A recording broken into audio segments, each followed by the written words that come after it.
नमस्कार दोस्तों, once again I welcome you on the behalf of FE at my FE पाठशाला।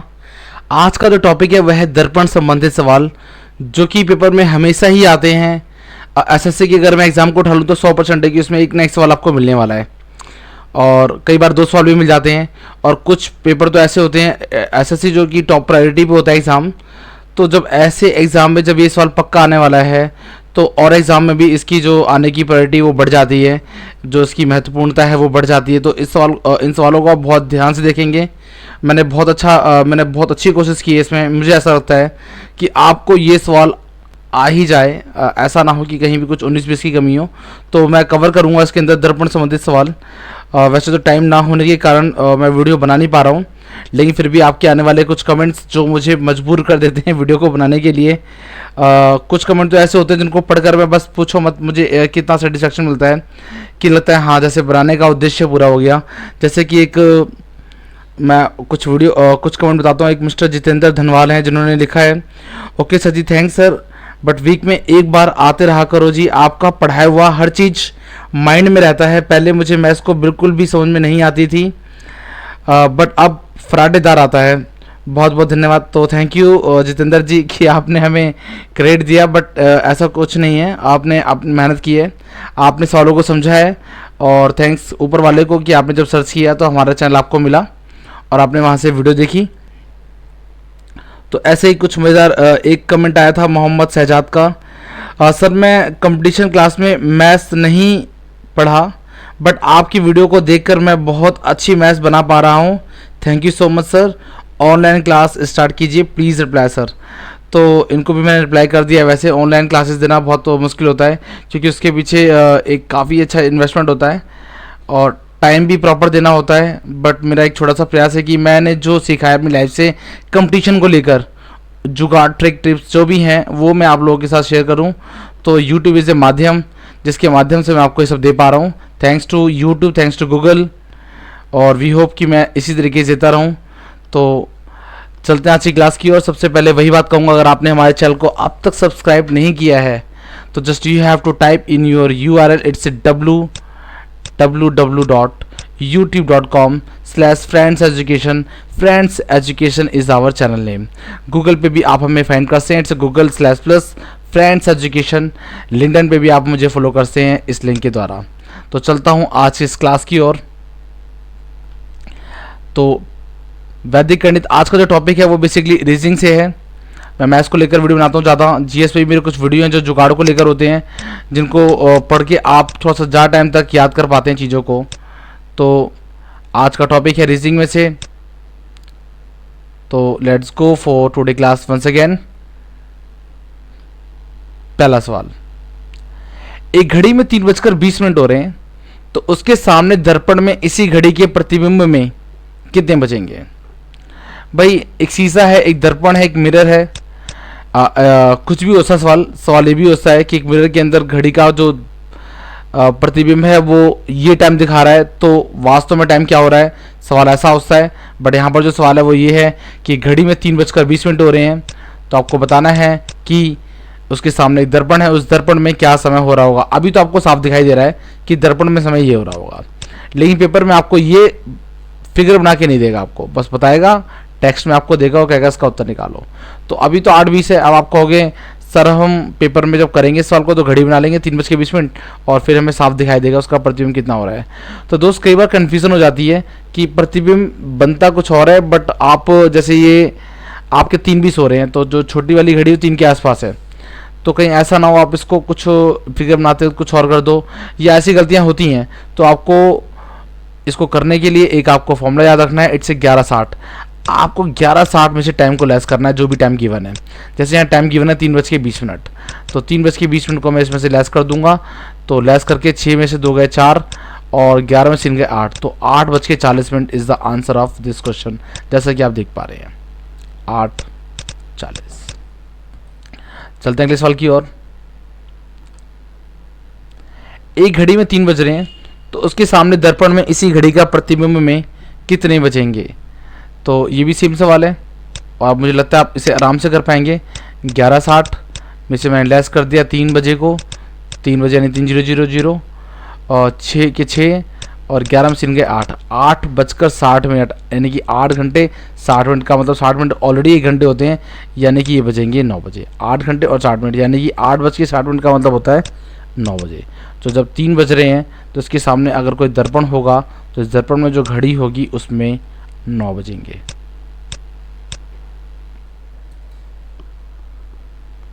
तो चलते हैं अगले सवाल की ओर। एक घड़ी में 10:10 हो रहे हैं, तो उसके सामने दर्पण में इसी घड़ी के प्रतिबिंब में कितने बचेंगे?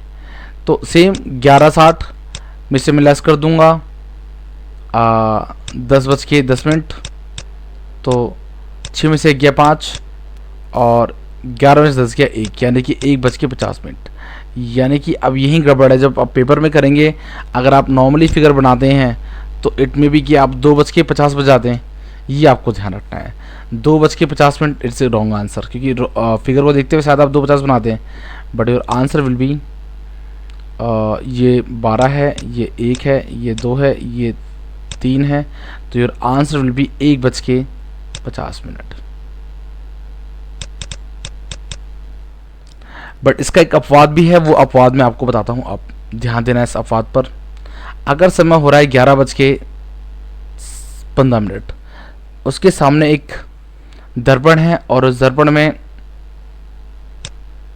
इसका जो प्रतिबिंब है उस प्रतिबिंब के अनुसार समय क्या होगा?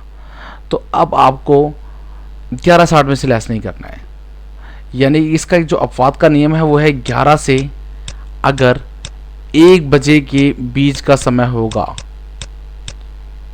से बीच का समय, तो आपको 11:60 में से लेस नहीं करना है, आपको लेस करना है 23:60 में से। जी आपको ध्यान रखना है।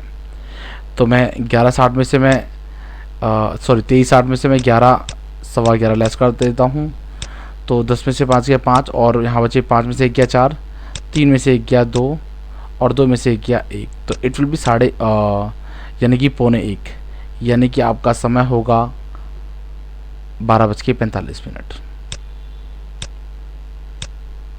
ये समय होगा अगर आप ध्यान दें तो 12:45 का मतलब होता है जो सुई 12 वाली है वो इधर 12 और 1 के बीच में पहुंच जाएगी।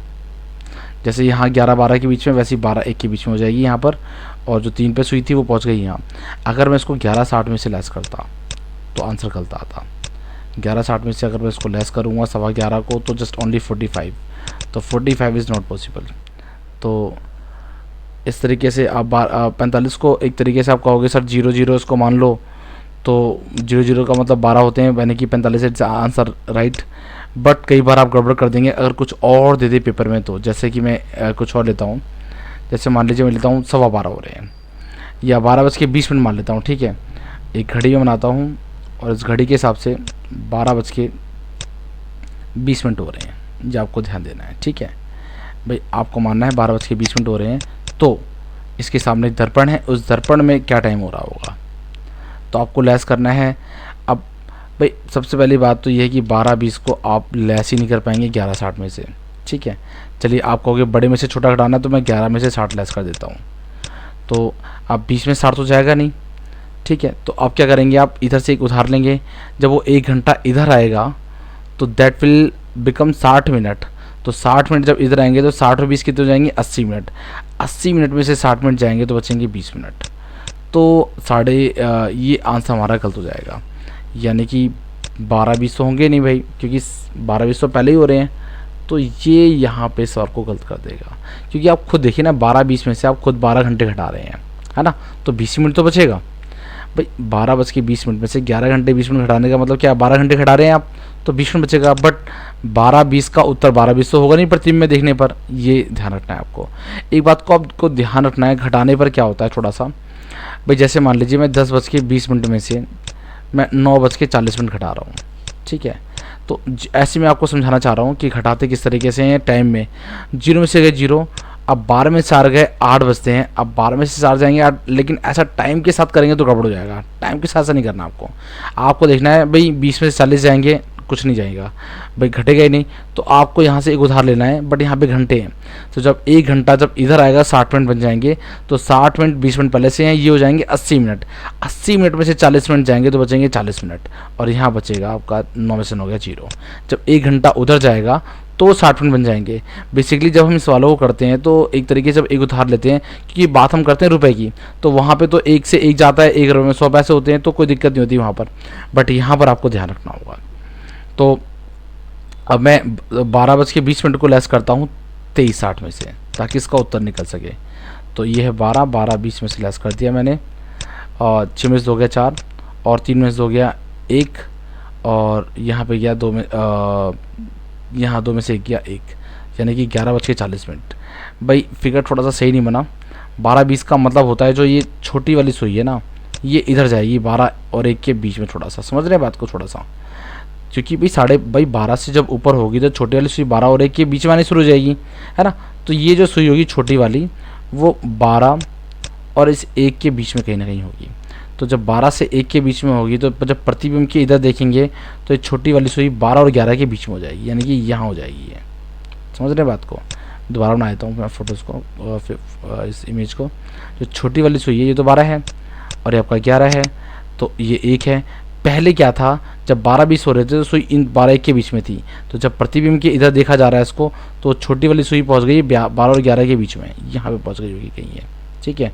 और जो 11:40 हो रहे हैं, और बड़ी वाली सुई ये 8 पे, तो जाहिर सी बात लगता है भी ये इधर है तो इधर पहुंच जाएगी, ये इधर है तो इधर पहुंच जाएगी। तो आंसर विल बी 11:40। तो ये आपको ध्यान रखना है। अपवाद जो इसका होगा उसको लेस करना होगा 23:60 में से, और अपवाद क्या है, 11 से 1 के बीच का समय। चलता हूँ अगले सवाल की ओर। ये भी आपको ध्यान रखना है।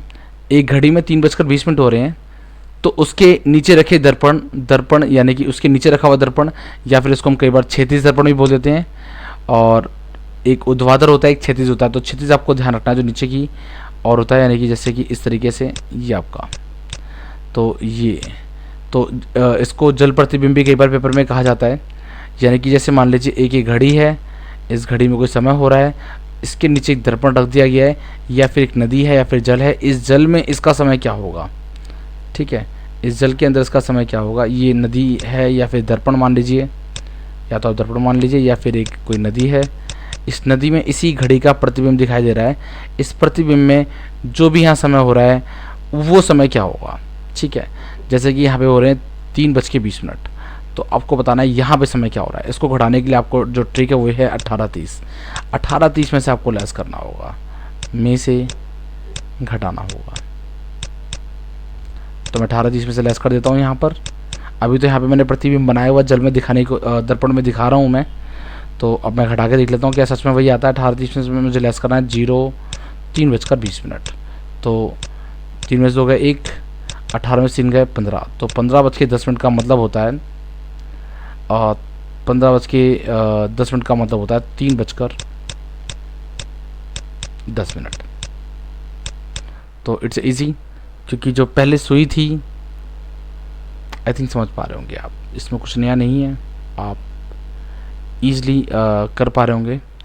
Let's go for next question की ओर चलता हूँ मैं।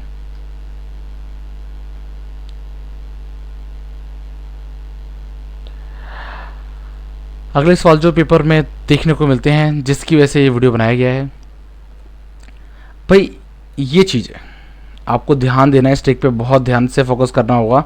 एक बार में आपको समझ में आ जाएगा, इसके बाद ज़्यादा सवाल नहीं है। तो अगर आपको ये समझ में आ जाता है तो फिर आपका सार्थक होता है इस वीडियो को देखना। भाई ये जेड है, कोई भी चीज़ होती है पेपर में, कहता है कि इसको दर्पण में देखा जाए तो इनमें से कौन सा होगा। ये 4 ऑप्शन आपको दे दिए, A, B, C, D। अब इस सवाल को देखने से पहले मैं आपको इस फोटो को दिखाता हूँ, ध्यान समझना है आपको। इस फोटो को देखना है। ये एक आदमी खड़ा है, इसके सामने दर्पण है, और दर्पण में अपनी शक्ल देख रहा है। अब आप मुझे ये बताइए कि जो पोर्शन इसका शीशे के पास में है, वही पोर्शन शीशे में उसका पास में है। यानी आप ये सोच के चलो कि यहाँ पर 2 लोग हैं, एक तो शीशे के अंदर और एक शीशे के बाहर, ऐसा आपको अज्यूम करना है, सोचना है। अब इस आदमी का कौन सा पोर्शन है शीशे पे जा रहा है, वो जा रहा है हाथ, ध्यान से देखें तो। उस आदमी का जो शीशे के अंदर है, जो सेम उसका प्रतिबिंब है, उसका कौन सा पोर्शन बाहर आ रहा है।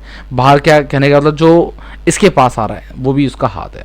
इसका मतलब ये बात समझ में आती है कि अगर यहाँ पे दर्पण है, ठीक है, यहाँ पे एक कोई भी आदमी है, इसका ये वाला हाथ यहाँ जा रहा है और ये वाला हाथ कुछ ऐसा है, बात को समझना। अब वही आदमी मैं यहाँ बना रहा हूँ, मैं कोशिश करता हूँ प्रयास बनाने का, ऐसे पॉसिबल नहीं है बिल्कुल भी, आपको एज्यूम करना है मैंने वही बनाया है।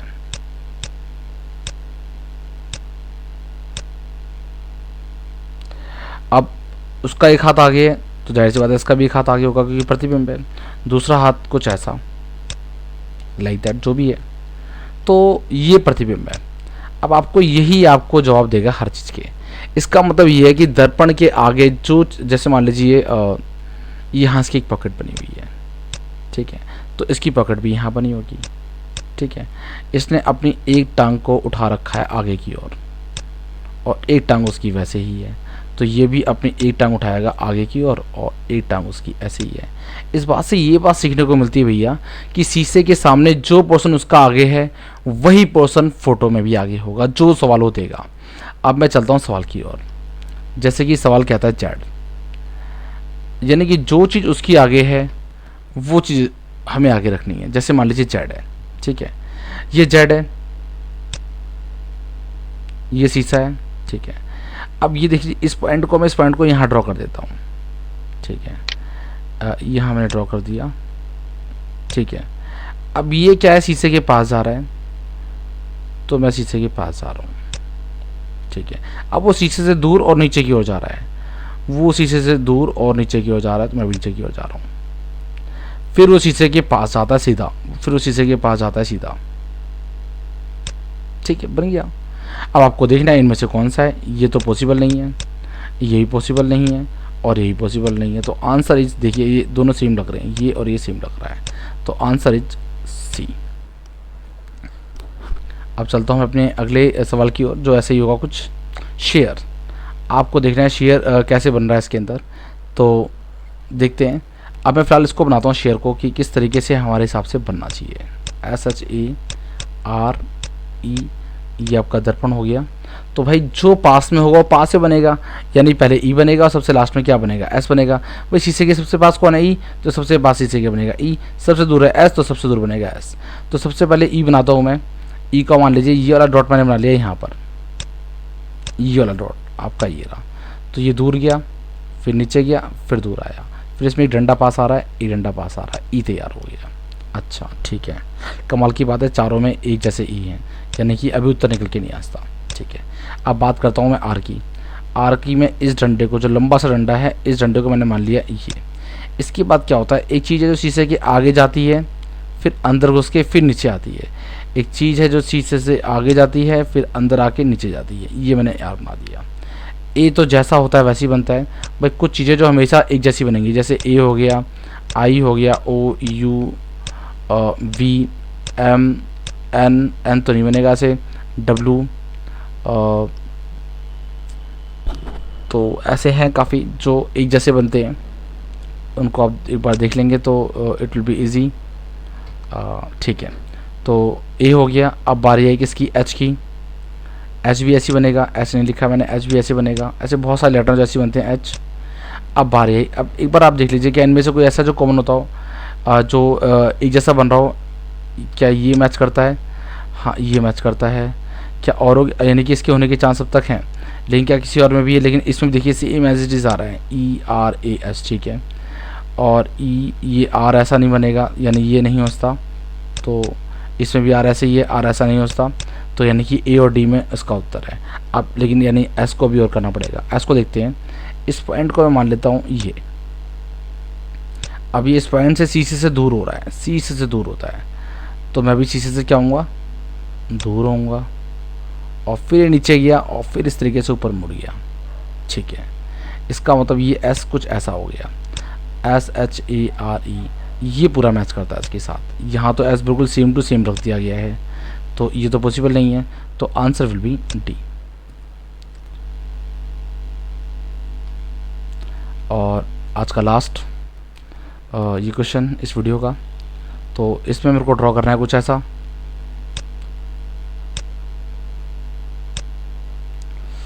तो ये है एक जो लाइन है जिसको काटती है। आपको बताना है दर्पण में ये कैसा बनेगा। सबसे पहली बात तो ये है कि ये तीर है, तीर का जो आगे वाला सिरा शीशे से दूर है, तो मैं शीशे से दूर बनाने वाला हूँ। ठीक है, ये मैंने दूर बना दिया। ठीक है, अब ये तीनों इसमें एक जैसे ही हैं, 1 2 3। भाई ये तो नहीं हो सकता। ठीक है, क्योंकि डाउन है। अब इन तीनों में से कौन सा है?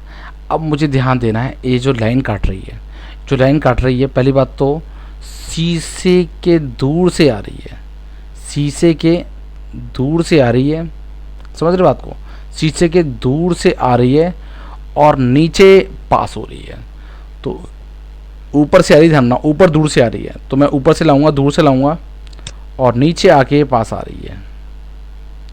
तो ऐसा कौन से में है ये आपको ध्यान देना है।